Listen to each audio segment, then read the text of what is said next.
Beautiful. All right, so Darrell, Darrell, Lowe, Lowe, Redmond Police Chief. So let me start by offering my condolences to the family of the victims, acknowledging the impact to the Redmond community and the aftermath of this tragic event. Last night around 1:45 a.m., officers responded to the 16700 block of Northeast 89th Street regarding shots fired. Officers were met by a neighbor and the mother of one of the victims and directed them to the home.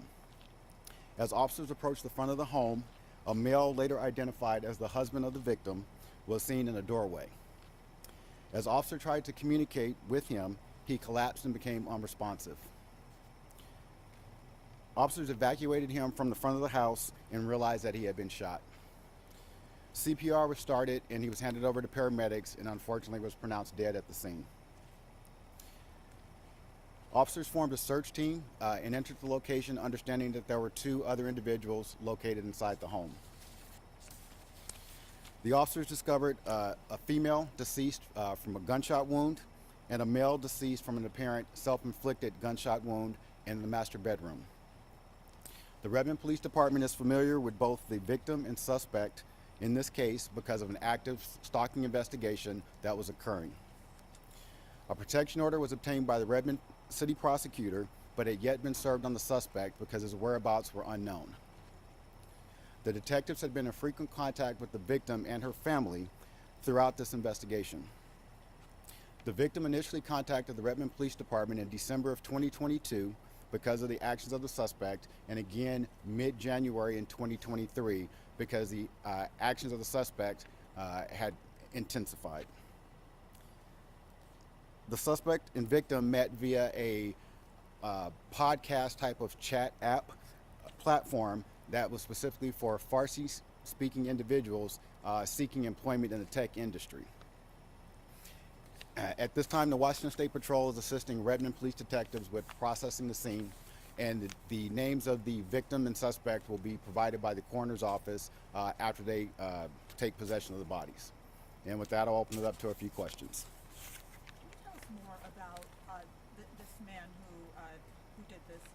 Is stalker, crazed fan? I mean, what was kind of the fascination that he had with the wife who lived here? It's unclear what the fascination was. As I indicated, they met through this chat platform, and that is how contact was initially established. And Chief, was this the chat platform through Twitter? Can you? It was not Twitter. As I understand it, it was an application called Clubhouse. His occupation, is it truck driver? Long-haul truck driver. And not from this area? I understand he was from the state of Texas. If she had sought a restraining order months ago, what was the delay? Why didn't this happen a long time ago? So the restraining order was sought at the beginning of March as the investigation got to that point. And I would just remind the public that a restraining order is simply a piece of paper that allows officers to take enforcement action should a suspect violate the court order, but a piece of paper does not protect a person when someone is intent on causing them harm. Along with that, I mean, if someone else is in this situation now and they just hear you say it's just a piece of paper, what is your message to any other stalking victims out there who just heard what you said? So the message to them is, just in this case as this victim did, to work closely with investigators to allow us to seek that restraining order so we can take enforcement action should a suspect violate it. But I do not want to create a false sense of security just because a restraining order or a protective order is obtained, that is some type of shield, that it is important for them to report each and every violation of that court order so that we can actually, so that the prosecutor can then actually bring that person forward for justice based upon violating that court order. So how else can people protect themselves, especially women in this situation? So in this situation, again, to work closely with your law enforcement partners. In this particular case, as I said, the detectives had been in contact with them. They talked about additional security measures that they could and did take to protect themselves in their home by way of security cameras, etc. So in this case, the victim did everything that they possibly could. Unfortunately, this person, broke into their home and killed her, and it is a tragic event. What were some of the challenges when trying to contact the suspect in this stalking Those are the exact challenges that we face. That this was an individual who, by virtue of his profession, moved from place to place. So it was difficult to, I'll say, pin him down to a location. It wasn't as though he was local and we had a local address to where we could either do surveillance or find him, serve the protective order, etc. He was in a different state, traveled across the country as part of his employment. So that was the biggest challenge. Can you talk about the nature of the stalking? I mean, how many calls a day? Was he actually coming to her home? What was happening? So, as I understand it, in one of the reports, she reported over 100 contacts in a single day. There were instances where the individual did show up at the location previously, bearing gifts. There were items that I'll say items of affection, gifts, etc., that were actually mailed to the victim. And Chief, can you talk a little bit about, obviously violent crimes in Redmond, fairly rare. Can you talk a little bit about just what went through your mind when you heard the details about this case, especially a case where the family was trying to take the best steps possible to protect themselves? Obviously, it's a case that brought you out here to the scene today. So again, it's tragic. I had been briefed on the case earlier this week by our investigators, and hearing about it and hearing all the steps that had been taken prior to the briefing and prior to last night, and the advice that had been given to the victim and her family. I am proud of my investigators and the efforts that they undertook, because this was a misdemeanor stalking case, but the investigator, I'll say, had it in her gut that this was more than that, and really tried to do everything possible to keep the victim and her family safe. Chief, if I'm getting this right, so you heard about this case even before this murder? It was brought to your attention earlier this week before everything happened here? Correct. As part of our normal operations, I received briefings from my investigators of open and ongoing cases, of which this was one. So I was aware of it on Tuesday before this event occurred last night. Can you tell us, I mean, obviously this is the absolute worst case scenario when it comes to stalking. We uncovered in the court docs, I guess there was a protection order. There was one time where he threatened to burn himself alive, and light the trees on fire. I mean, you've been doing this a while. From your juncture, I mean, this is the worst case scenario.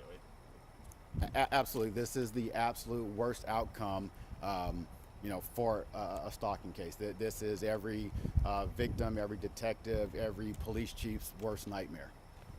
Can you go over again how the mother did have an encounter with this man? How did she escape? So, as I understand it, the suspect broke into the home via a bedroom window. That bedroom being the mother's. She did encounter the suspect. She was aware of what was occurring, and she knew or realized that she needed to get out and get help. So she got out, went to a neighbor's house, and called 911. Chief, when was the last time we had a homicide here? As your colleague said, it does not happen very often here in Redmond. I want to say 2021, perhaps. None last year, though, for sure. 2022. No.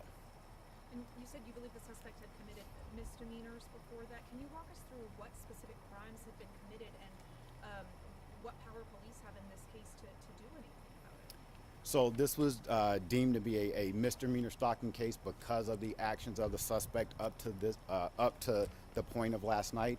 And with that, with misdemeanor cases, those are handled by a city prosecutor as opposed to the King County prosecutor. And just that, it's at the misdemeanor level. So we can arrest the person. That's why we sought the protective order. We were, attempting to locate the subject, so he in fact could be arrested and served with that protection order. What happens now? I know we're waiting on confirmation of their identity. Where does this all leave you and your team? So again, it leaves us, deeply saddened by the outcome. And at this point, we'll continue working with our partners, both at State Patrol and the Medical Examiner's Office, to finish processing and clear the scene. And then over the course of the weekend, we will work with the mother to ensure that she has the resources and services she needs to move forward at this difficult time in her life, securing her property, etc., and then securing the location. Chief, can you talk about the red truck that was towed away? At this point, we believe that may have been the vehicle that the suspect arrived in the area in.